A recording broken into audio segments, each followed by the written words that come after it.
Commander Sarah Chen stepped off the transport shuttle and onto the polished floor of the Intergalactic Council station. Above her, a dome of transparent metal showed the swirling colors of the nebula surrounding them. Around her, dozens of alien species moved through the massive hall. Some walked on two legs like her. Others floated, crawled, or moved in ways she couldn't quite understand. Sarah wore her military dress uniform, dark blue with silver stars on her shoulders. Her black hair was pulled back in a tight bun. She carried herself with the straight posture of someone who had spent 20 years in Earth's Space Force. At 42 years old, she had seen combat, survived disasters, and trained countless pilots, but nothing had prepared her for this moment. Earth had finally cracked faster than light travel. After centuries of wondering if they were alone, humanity had received the answer. They weren't. The galaxy was full of life, and that life had been watching Earth for a very long time. Now humanity wanted a seat at the table. Sarah was here to get it. A floating sphere approached her. It pulsed with soft blue light. "Commander Chen," it said in perfect English through some kind of translation technology. "Please follow me to the assembly chamber."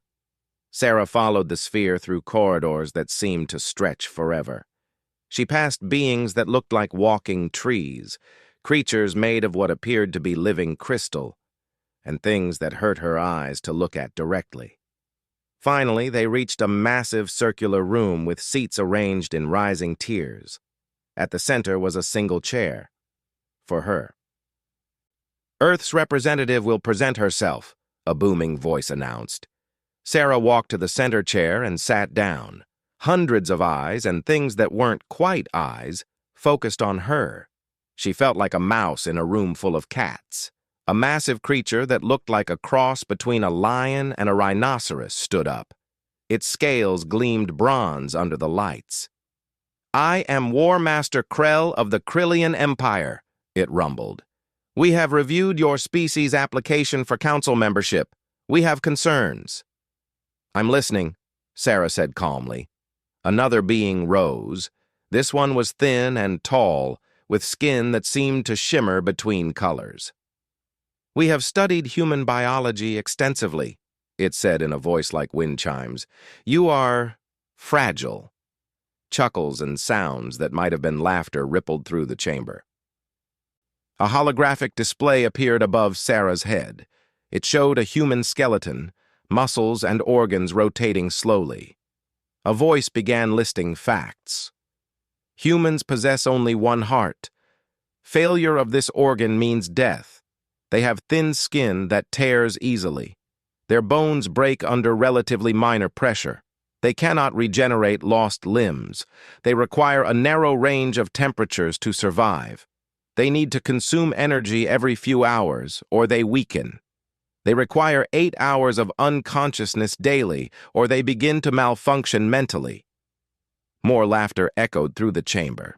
The shimmering alien continued. "Most concerning is their fragility to trauma, their single brain, their lack of redundant organs, their slow healing. By galactic standards, humans are as delicate as glass sculptures." War Master Krell stood again. His voice carried a note of what might have been pity.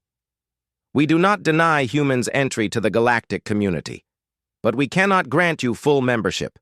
You would not survive the dangers of true galactic citizenship. We propose instead that Earth be classified as a protected species. You would have observers assigned to safeguard you, trade restrictions to keep you from harm, limitations on where your ships may travel." Sarah felt anger burn in her chest, but her face remained calm. 20 years of military discipline kept her voice steady. "You want to make us children? Keep us in a playpen while the adults do the real work." "We want to keep you alive," Krell said.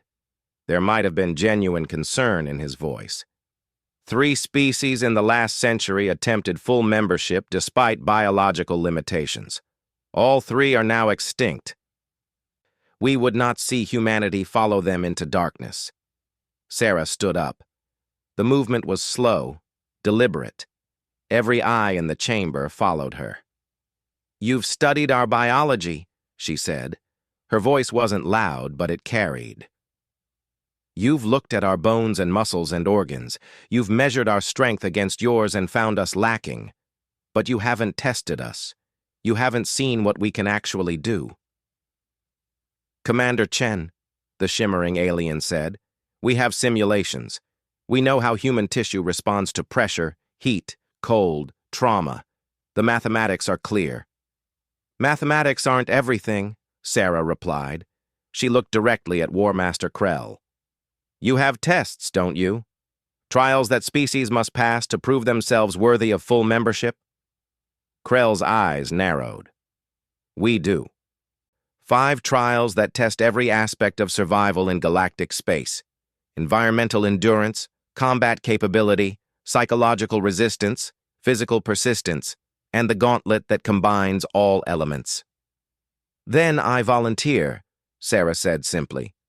"Put me through your trials, all 5 of them. If I break, you win. Earth accepts protected species status. But if I pass—" She paused, letting her words hang in the air. "If I pass, you grant us full membership. No restrictions, no observers. You treat us as equals." The chamber erupted. Aliens made sounds of shock, disbelief, and what might have been excitement. The floating sphere that had guided her pulsed rapidly with red light. "Commander," a new voice said. An elderly-looking alien with skin like weathered stone stood up. "No individual has volunteered for all 5 trials in over a century. The trials are designed for the toughest warriors of each species, using all their natural advantages. Humans have no natural armor, no venom, no enhanced strength. You would be attempting them with only your base biology." "I know," Sarah said. War Master Krell leaned forward.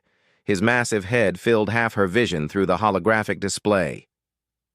"You understand that species have died during these trials? That even if you survive, you will be permanently damaged?"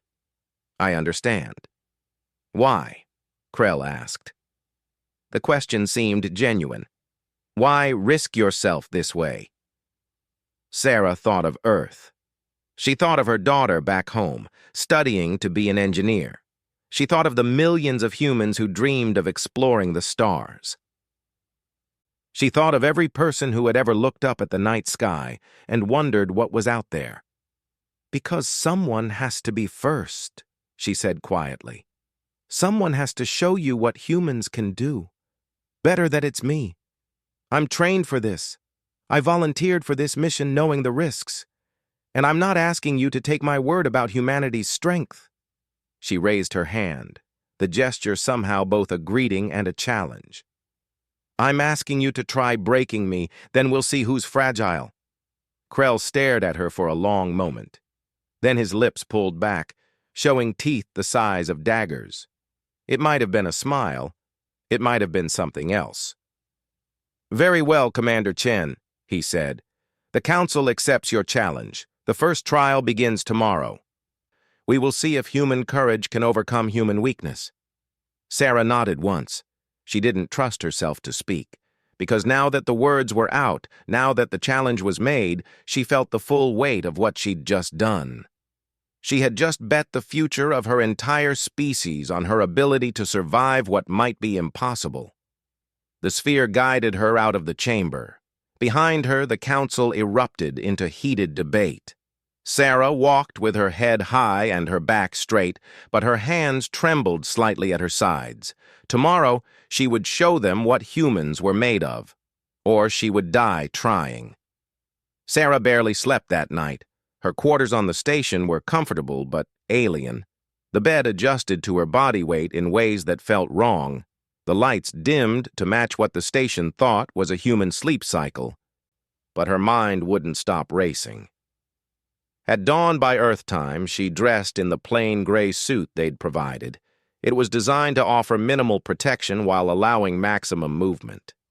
As she pulled it on, she noticed her hands were steady now. The fear from last night had burned away, leaving only focus. The sphere guide arrived exactly on time. It led her through different corridors than before. These were wider, with scorch marks on some walls. They passed rooms where aliens trained in combat. Sarah caught glimpses of incredible violence, strength that could crush steel, speed that blurred the eye. They entered a massive chamber. At its center sat a transparent box about the size of a small house. Inside, Sarah could see mechanical equipment covering every surface. Viewing stands surrounded the chamber, already filling with aliens who wanted to watch. War Master Krell stood near the chamber entrance. Next to him was a thin alien with too many joints in its arms.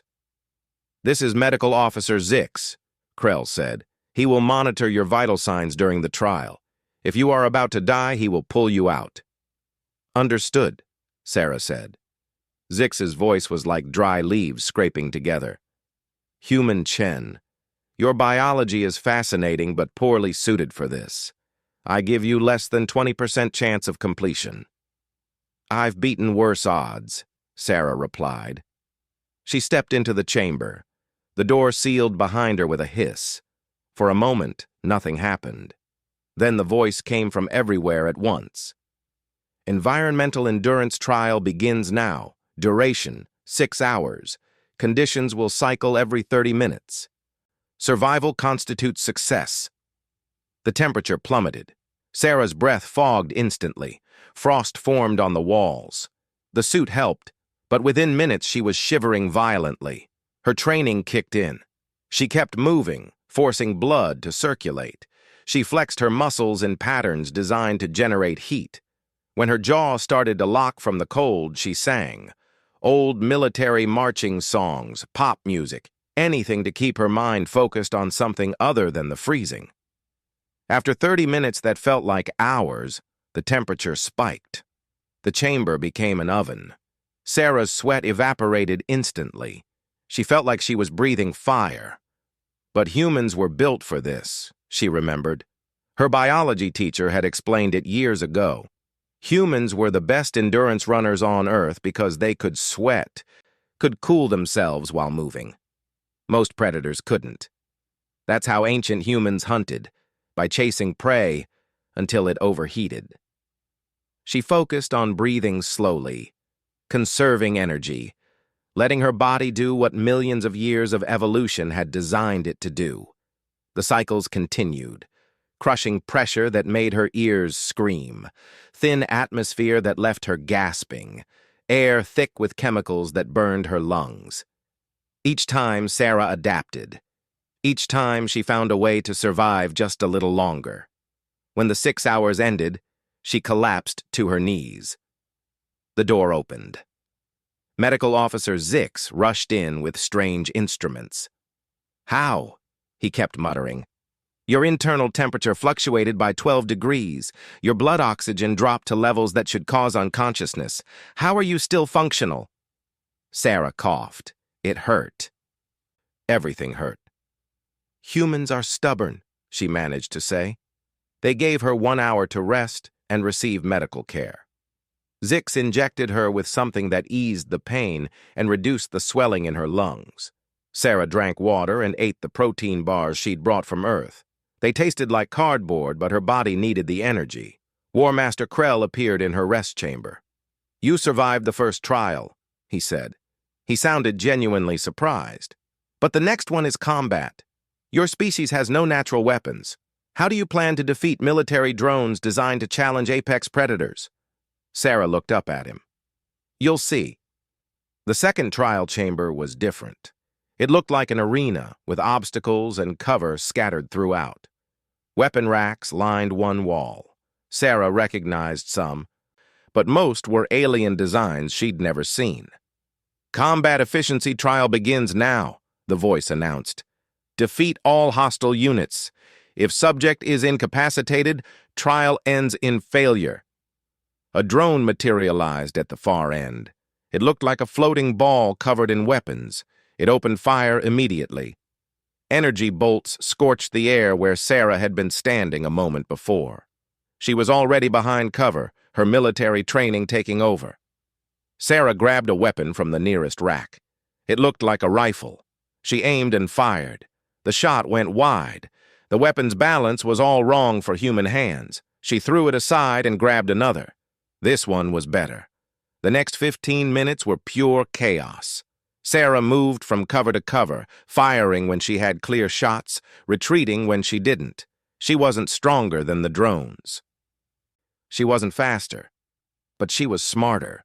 She noticed patterns in their movement. She used the environment, collapsing obstacles to block their fire. When one drone cornered her, she threw dust in its sensors and rolled away. 3 drones down, 2 to go.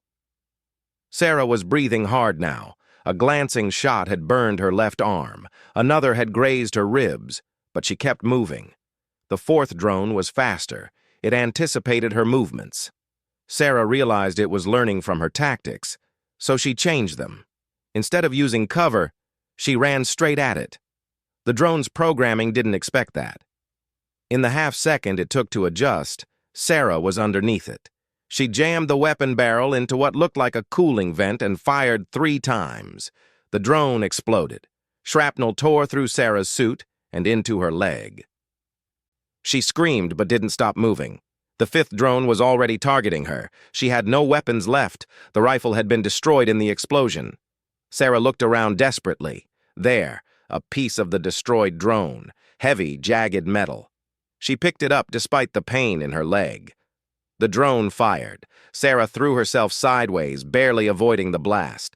She couldn't win a ranged fight. She had to get close, but her leg was injured. She couldn't run properly, so she threw her makeshift weapon at the drone, not to damage it, but to distract it.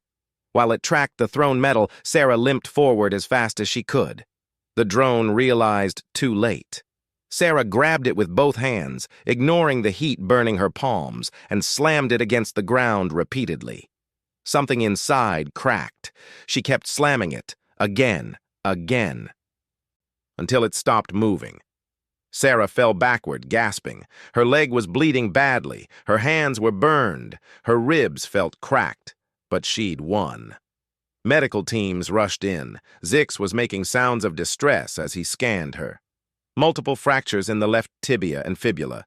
2nd-degree burns on both hands. 3 cracked ribs. Internal bruising.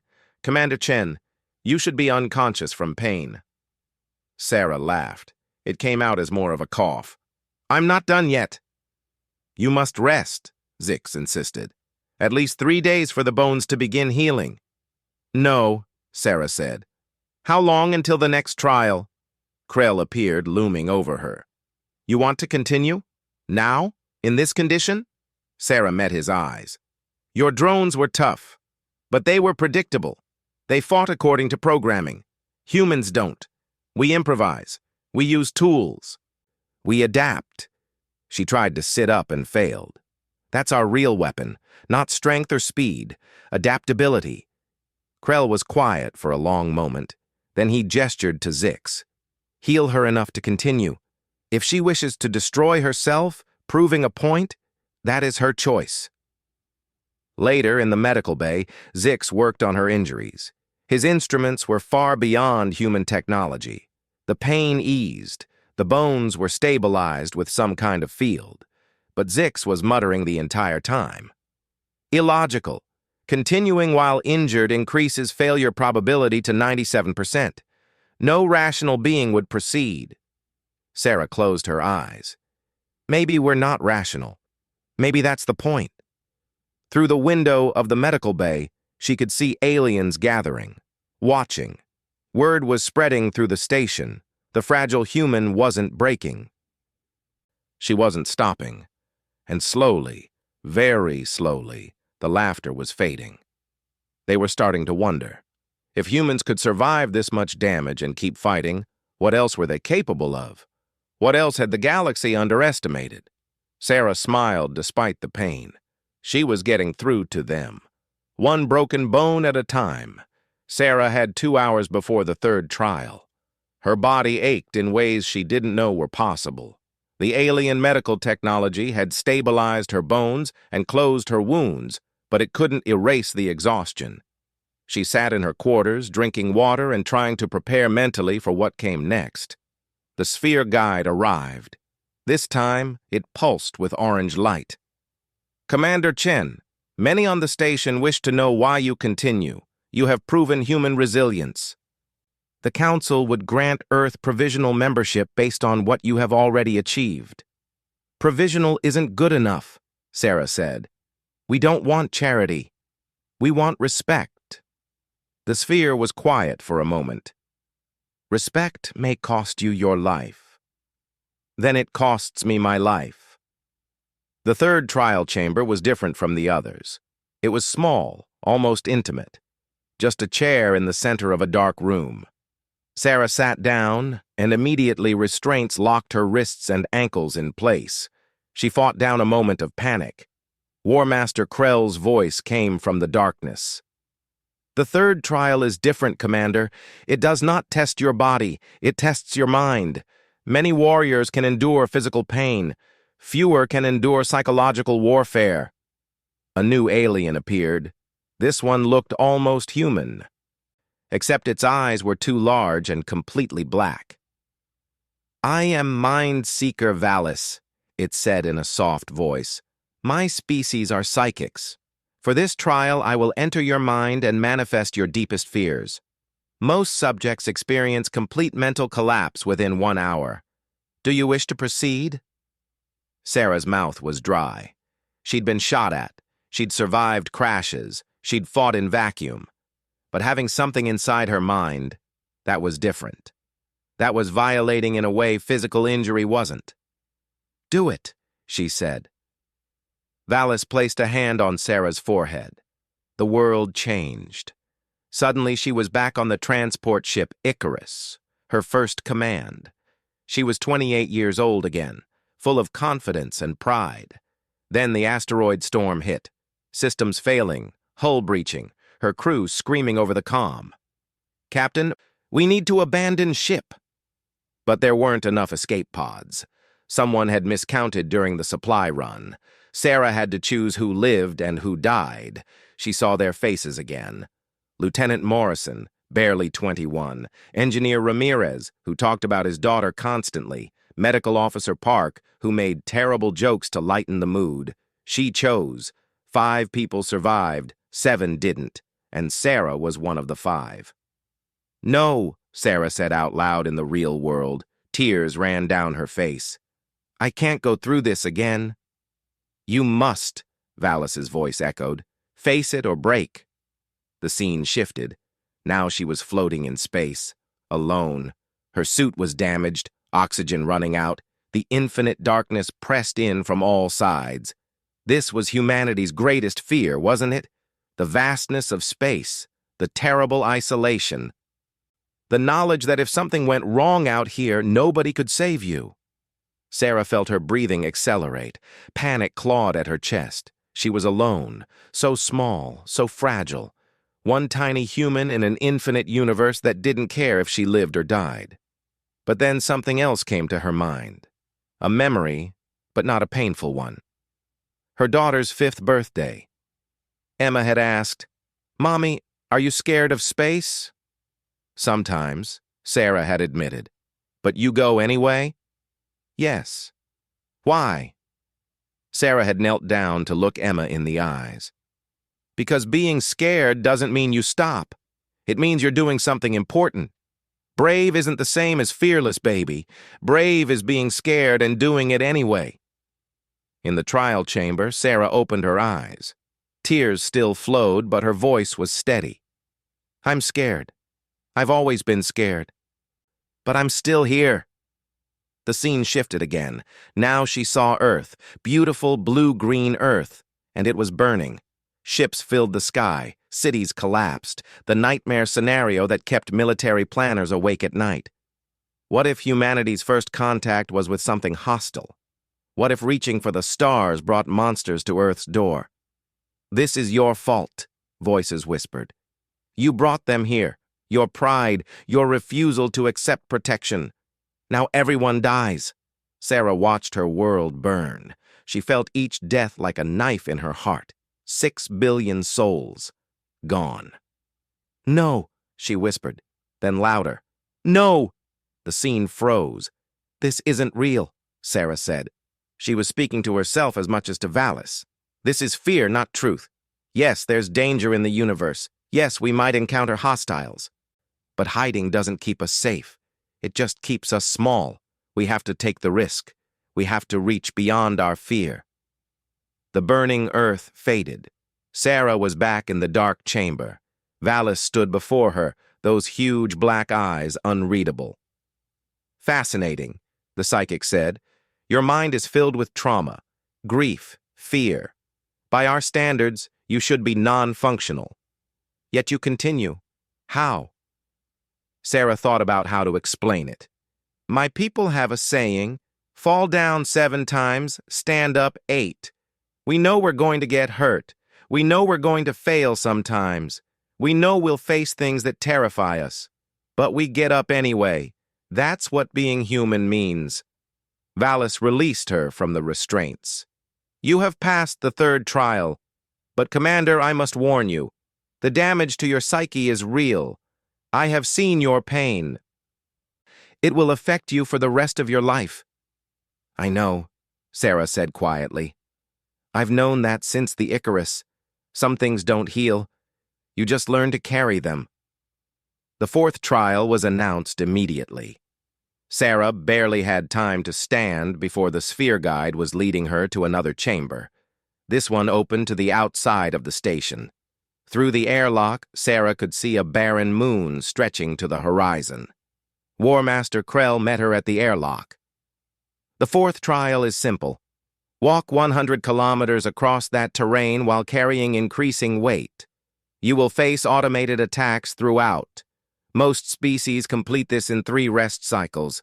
Your injured state will make it significantly harder. Sarah looked out at the wasteland. When do I start? Now. They fitted her with a pack that weighed 20 kilograms. That would be manageable normally, but with her injured leg still healing, it felt like 100. They gave her water and basic rations. Then the airlock opened and Sarah stepped out onto alien soil. The first hour wasn't too bad. The gravity was slightly less than Earth's, which helped. Sarah fell into a rhythm. Step, step, breathe. Step, step, breathe. She'd done long marches in training. This was just another march. At the 5-kilometer mark, a drone attacked. Sarah dodged, but barely. The pack threw off her balance. She lost 15 minutes dealing with it. At 10 kilometers, they added 10 more kilograms to her pack. Sarah's shoulders screamed in protest. Her injured leg throbbed with each step, but she kept walking. The sun, or what passed for a sun on this moon, beat down mercilessly. Sarah's suit recycled her sweat, but she could feel herself dehydrating. She drank water sparingly. She had to make it last. 20 kilometers, more weight added, another attack. Sarah fought it off but took a hit to her shoulder. She kept walking. 30 kilometers. Her vision was starting to blur. Every muscle in her body was on fire. The pack now weighed 50 kilograms. Sarah's injured leg was barely holding. But she thought about why she was here. She thought about Emma, about everyone back on Earth who was counting on her. She kept walking. 40 kilometers. 50. 60. Time lost meaning. There was only the next step, and the next, and the next. At 80 kilometers, Sarah's leg finally gave out. She heard the bone crack even through the suit. She went down hard, the heavy pack driving her into the rough ground. Medical emergency, the monitoring system announced. Trial suspended. No, Sarah gasped into her comm. No suspension. I continue. Commander Chen, your leg is broken. Zix's voice came through. You cannot walk. Sarah rolled onto her back, reached into her pack, and pulled out the rations. She ate them all, drinking water to wash them down. Calories. She needed energy. Then she opened the medical kit they'd provided. Inside were basic supplies. She found a rigid support brace and strapped it to her leg. It wasn't proper medical care, but it would hold the bone stable. Using her pack as leverage, Sarah pulled herself upright. She couldn't put weight on the broken leg. so she fashioned a crutch from a piece of equipment she ripped off her pack. It wasn't elegant, but it worked. "What are you doing?" Krell's voice demanded. "Finishing," Sarah said simply. She took a step. Agony shot through her leg despite the brace. She took another step, and another. 81 kilometers, 82. Every meter was purchased with pain. But humans were endurance hunters once, Sarah remembered. Back on the African savanna, humans would chase prey for hours, for days if necessary. They would run until the animal collapsed from exhaustion. That's what made humans apex predators, not claws or fangs or venom. Persistence. 90 kilometers. Sarah was hallucinating now. She saw her daughter walking beside her. "Keep going, Mommy," Emma said. "You're almost there." "I know, baby," Sarah whispered. "I know." 100 kilometers. Sarah crossed the finish line and collapsed. She couldn't move, couldn't speak, could barely breathe. Medical teams swarmed her. Zix was shouting orders in his strange language. They lifted her carefully onto a stretcher. "Impossible," someone was saying. "No one has ever continued with that level of injury. The pain alone should have rendered her unconscious." Sarah felt herself being carried back to the station.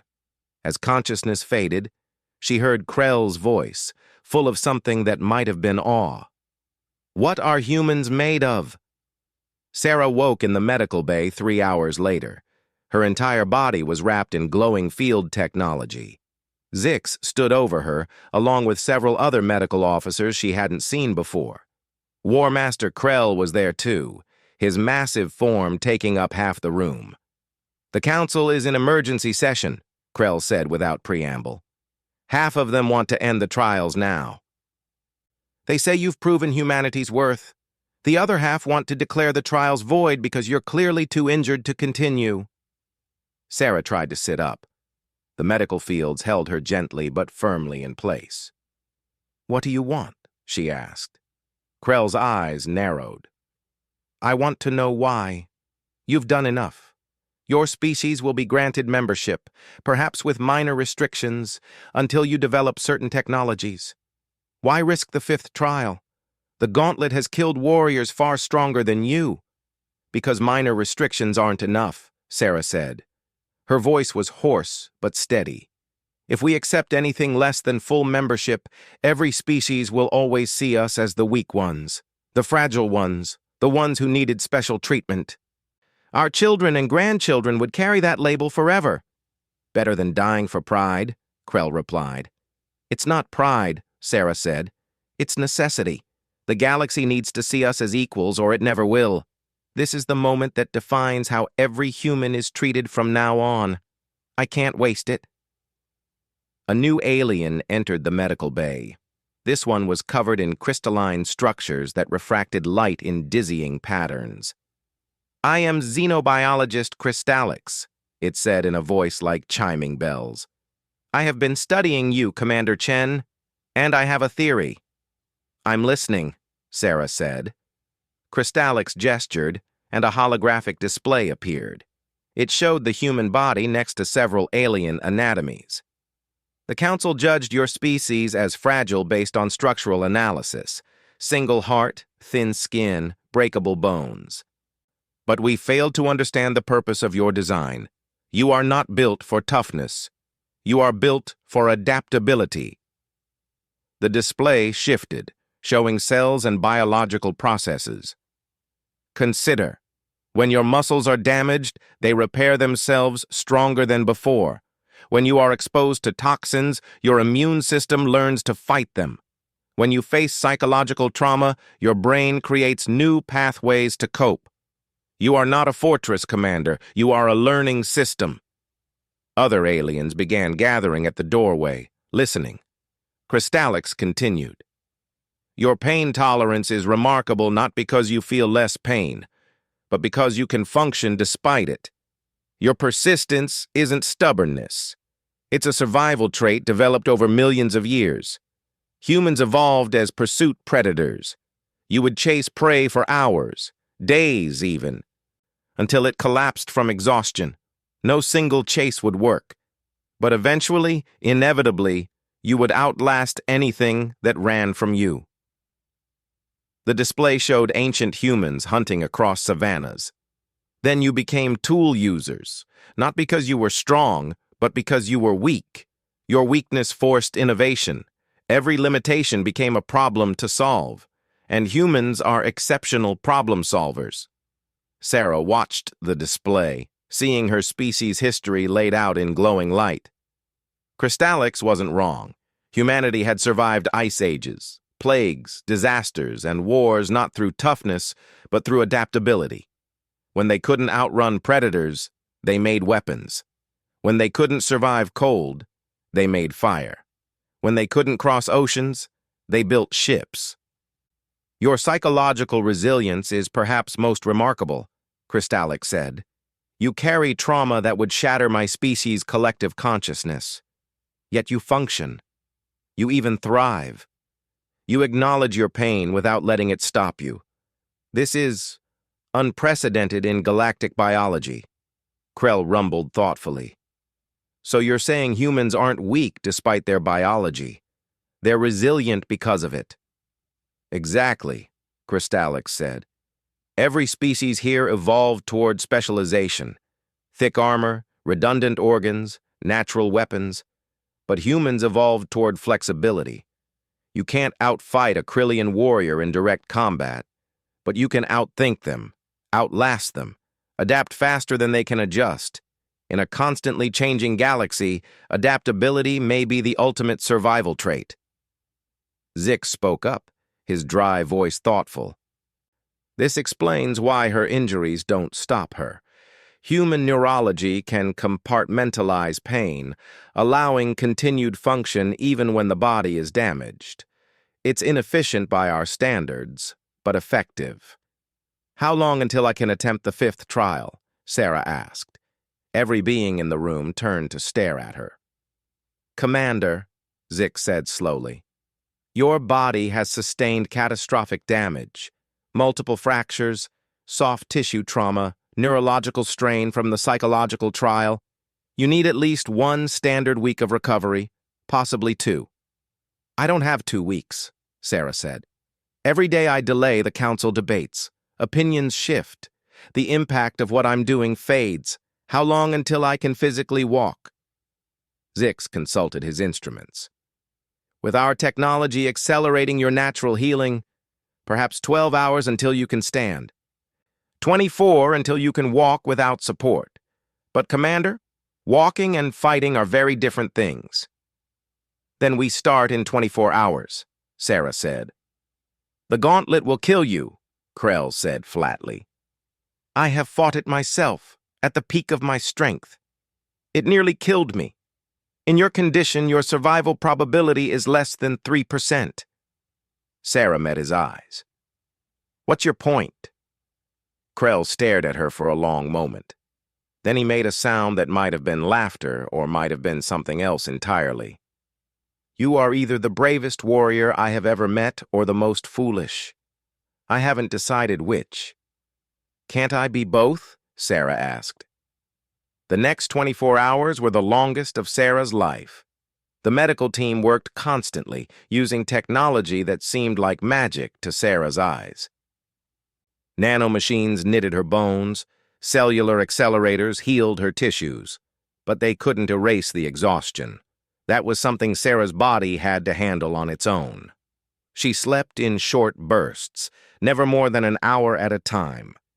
Each time she woke, more aliens had gathered outside the medical bay. Word had spread throughout the station. The fragile human was attempting the impossible. Some came to watch her fail. Others came hoping to see her succeed. And a few, Sarah thought, came because they were starting to understand that humanity represented something new. When the 24 hours were up, Sarah stood. Her body screamed in protest. Every muscle ached. Her bones felt like they were made of glass, but she stood. I'm ready, she said. The sphere guide led her through corridors packed with watching aliens. Thousands of beings from hundreds of species. The silence was profound. Sarah walked with her back straight and her head high, refusing to show the pain she felt with every step. The gauntlet chamber was enormous. It looked like several different environments mashed together. She could see sections that looked like the environmental chamber, the combat arena, the psychological trial room, all connected by obstacles and challenges. At the far end, perhaps a kilometer away, was a simple door marked with glowing symbols. "The gauntlet!" Krell's voice boomed across the chamber. "Complete all sections, reach the door, survive. Few have tried, fewer have succeeded. Commander Chen, you may begin when ready." Sarah stepped forward. The door sealed behind her. For a moment, everything was quiet. Then the world exploded into chaos. The temperature plummeted while gravity increased. Sarah felt like she was wearing a suit made of lead in a freezer. Drones appeared from hidden ports, firing immediately. Holographic projections surrounded her, showing her fears. Everything at once. Sarah moved. Not with the speed she'd had at the start, but with the stubborn persistence that defined her. She dodged drone fire while pushing through the crushing gravity. When the cold threatened to lock her muscles, she kept them moving. When the fear projections tried to freeze her mind, she pushed through them. A drone caught her with a glancing shot. Sarah stumbled but didn't fall. She grabbed a piece of debris and threw it at another drone, more to distract than to damage.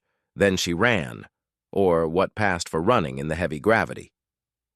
The environmental section ended and she entered what looked like a maze. Walls shifted and moved. The gravity changed direction. Sarah felt herself being pulled sideways, then up, then spinning.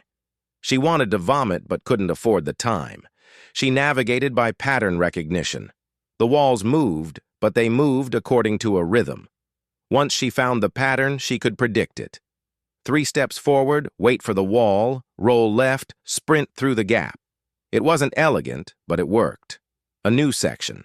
Combat drones. But these were different. They learned from her movements, adapted to her tactics. Sarah realized she couldn't beat them the same way twice, so she didn't try. She used the environment, collapsing structures on them. She used surprise, attacking when they expected retreat. And when all else failed, she simply outlasted them, dodging until they ran out of energy. Sarah lost track of time.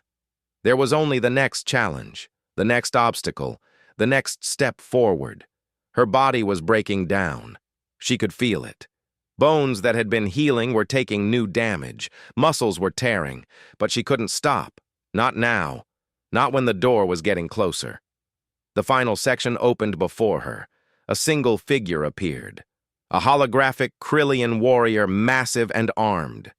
This was the final combat challenge. Sarah had no weapons, no energy left, nothing but her will to continue. The warrior attacked. Sarah dodged, but barely. She couldn't beat this thing in direct combat. It was too strong, too fast, too skilled. But Krystallix's words echoed in her mind. Humans don't win through strength. They win through adaptation. Sarah watched the warrior's movements. It fought with perfect technique, textbook attacks and defenses, which meant it was predictable. Technique was a pattern, and patterns could be broken. Sarah let it attack, memorizing its rhythms. Strike high, sweep low, thrust center. Over and over the same sequence. The warrior struck high. Sarah ducked and whispered the coordinates of where its next attack would land. Sweep low at 45 degrees from her current position. She was already moving before it happened. The combat simulation registered her words. She was predicting its movements, not just reacting, but staying ahead. The warrior increased its speed. Sarah's predictions continued. She couldn't win by fighting, but she could win by proving she understood it completely. Finally, exhausted, Sarah stood still. The warrior prepared to strike the killing blow. Sarah didn't move. She simply said, "You'll strike at my center mass, follow with a sweep, finish with an overhead thrust. After that, you'll reset the pattern. But you can't kill me, because I know every move you'll make." I've learned you completely. In a real battle, I'd use that knowledge. I'd adapt. I'd change my strategy until I found your weakness. That's what humans do. We learn. We adapt.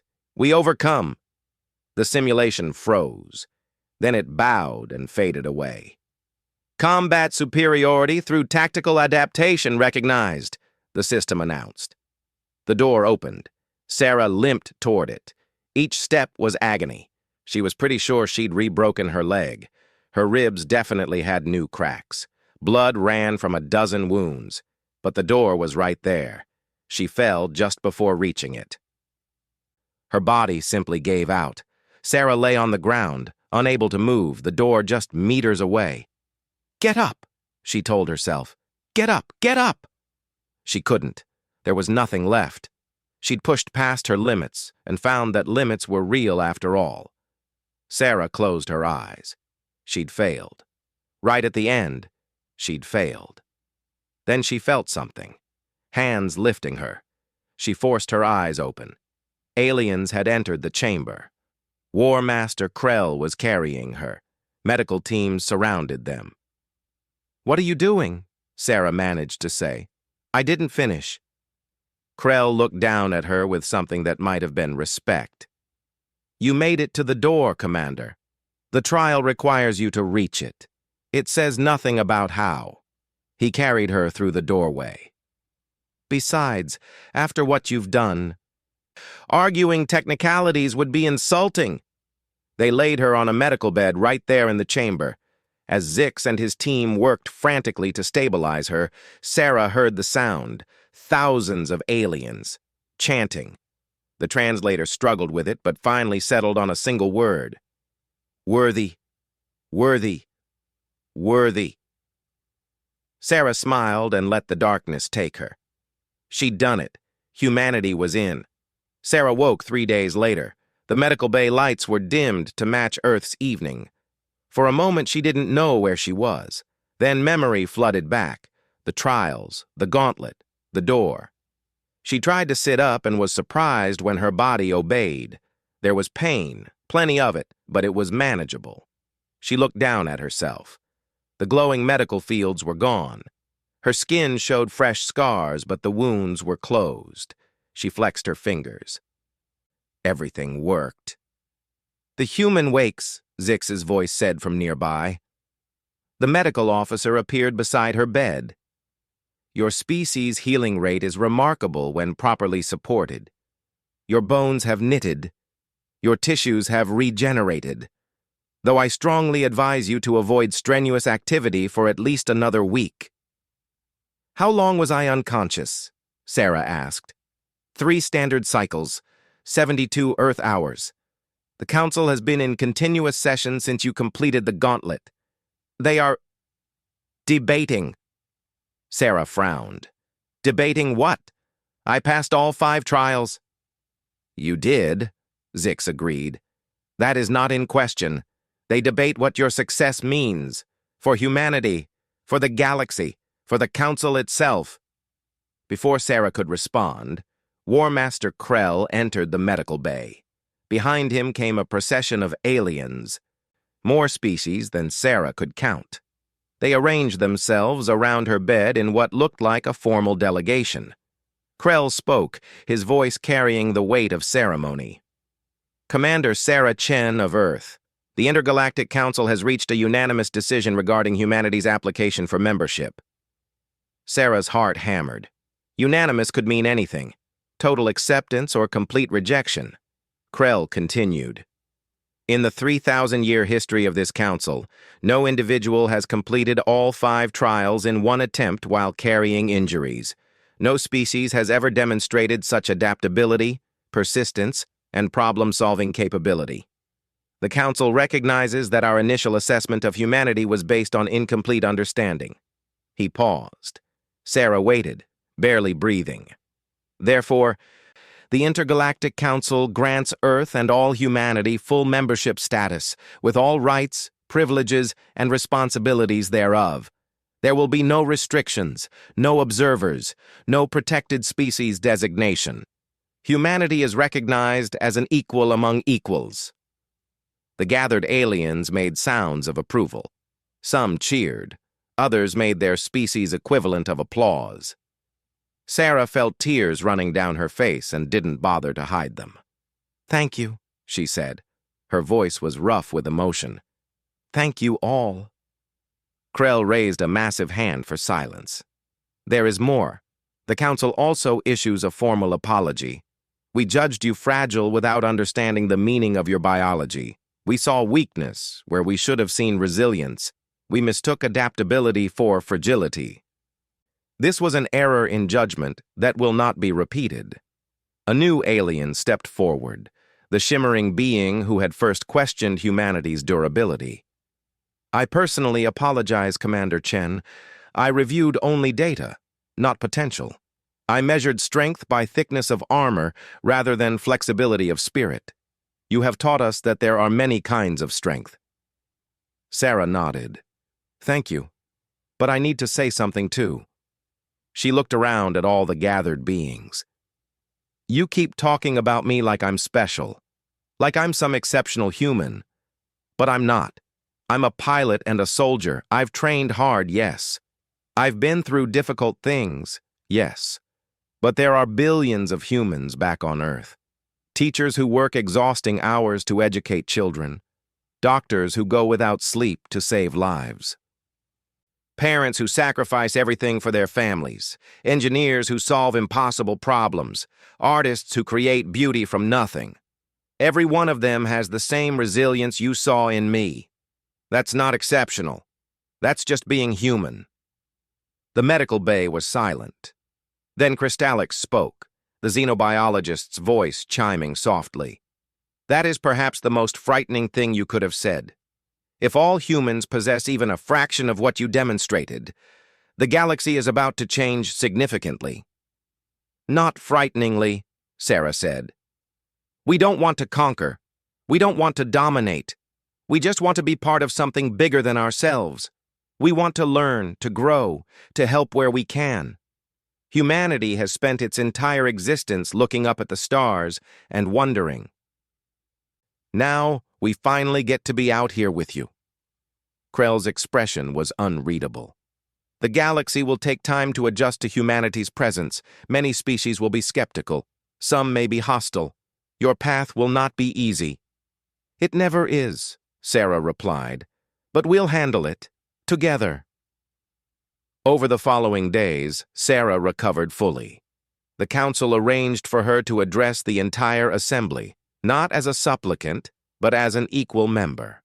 Sarah spent hours preparing her speech, writing and rewriting it until she felt it represented not just her, but all of humanity. The day came. Sarah stood in the center of the council chamber again, but this time she wore formal diplomatic attire. The seats were packed with more beings than she'd seen in her first visit. News had spread across the galaxy. Everyone wanted to see the human who refused to break. "Members of the Intergalactic Council," Sarah began, "3 weeks ago, I came here believing I had to prove humanity was strong enough to join you. I was wrong. I didn't have to prove we were strong. I had to prove we were human. Because being human means something specific. It means we fall down and get back up. It means we face impossible odds and try anyway. It means we carry our pain without letting it stop us. It means we adapt, we learn, and we persist." She looked around the chamber. "You judged us as fragile. You weren't entirely wrong. We are fragile. Our bodies break easily. Our minds carry scars. We die if the conditions aren't just right. But fragility isn't the same as weakness. Glass is fragile, but it's also transparent. It lets light through. Maybe that's what humanity brings to this council. The ability to see problems from new angles. To let new ideas shine through. To break when necessary and reform into something new." Sarah smiled.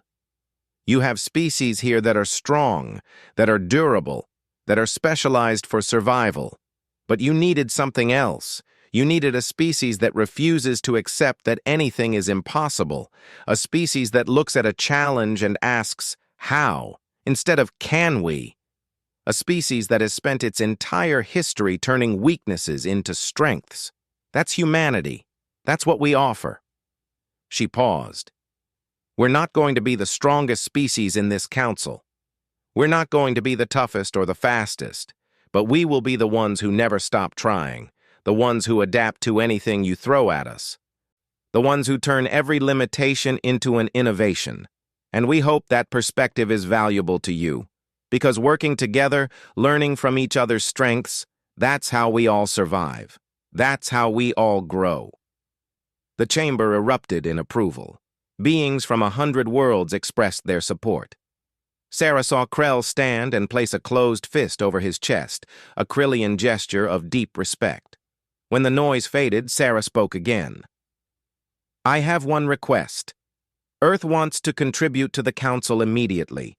We have scientists, engineers, artists, philosophers. Let them come here. Let us learn from you and let you learn from us. Let's start building something together. The motion passed unanimously. 2 weeks later, Sarah stood at a viewport, watching ships arrive at the Council station. Human ships. The first wave of diplomats, scientists, and cultural ambassadors. She saw their faces through the video feeds, full of wonder and excitement. They were about to experience what she had. They were about to become part of something vast and beautiful. War Master Krell approached from behind. You're not staying, are you? He asked. Sarah shook her head. I'm a soldier, not a diplomat. Earth needs me to train the next generation. There will be more challenges, more species that doubt us, more trials in different forms. Someone needs to prepare humans for what's coming. You have changed the galaxy's perception of your species, Krell said. That is no small thing. I started the change, Sarah corrected. Every human who comes after me will continue it. They'll show you what humanity can do in science, in art, in engineering, in philosophy.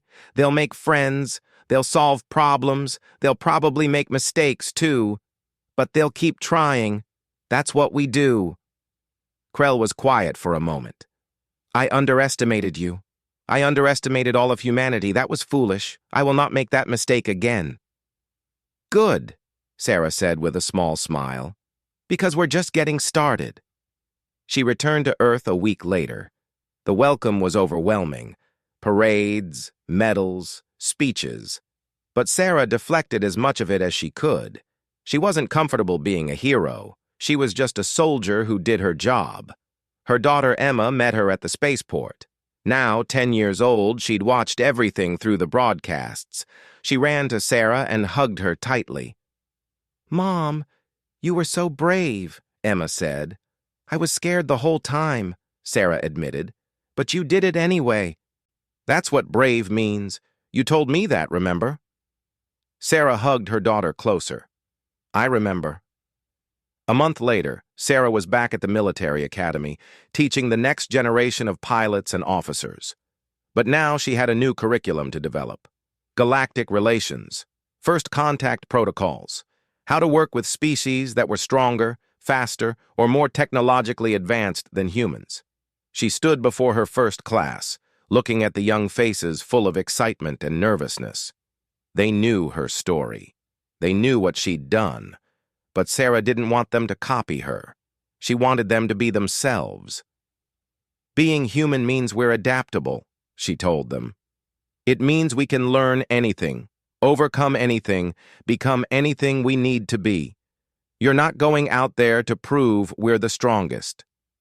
You're going out there to prove we belong, and you belong because you can think, adapt, and persist through anything. She smiled at them. The aliens laughed when they called us fragile. They don't laugh anymore. They respect us. And they respect us not because we're indestructible, but because we're human. Remember that. When things get hard, when you feel like you can't continue, remember that being human is enough. It's always been enough. Years passed. Humanity spread across the galaxy, not as conquerors but as partners. They brought innovation, adaptability, and that stubborn human persistence to every challenge. Some species remained skeptical. Some conflicts arose, but slowly, steadily, humanity carved out its place among the stars. Sarah eventually retired from active duty. She took a position at the council as an advisor on human affairs. She got to watch as humanity's influence grew, as human ideas spread, as friendships formed between humans and aliens. One day, an alien ambassador approached her, a species that had just made first contact and was terrified of joining the council. They felt too weak, too unprepared. Sarah smiled. She knew exactly what to tell them. "Being scared doesn't mean you're not ready," she said. "It means you're doing something important. Come join us. Let's see what you can do." The galaxy was vast. It was dangerous. It was full of species far stronger than humanity. But humans belonged here. They'd proven it, not through strength, but through resilience, not through toughness, but through adaptability, not through fearlessness, but through courage. Sarah Chen looked out at the stars and smiled. Humanity was home. Finally, truly home. And the best part? They were just getting started. The fragile species from the little blue planet had shown the galaxy something it had forgotten. That strength came in many forms. That weakness could be turned into power. That the ability to break didn't mean you couldn't rebuild stronger than before. And most importantly, that being underestimated was just an opportunity to surprise everyone. The aliens had chuckled when they called humans fragile. Sarah had raised her hand and said, "Then try breaking me." They'd tried, and they'd failed. And in failing, they'd learned. Humanity wasn't unbreakable, but they didn't need to be. They just needed to be human. And that, as the galaxy was learning, was more than enough.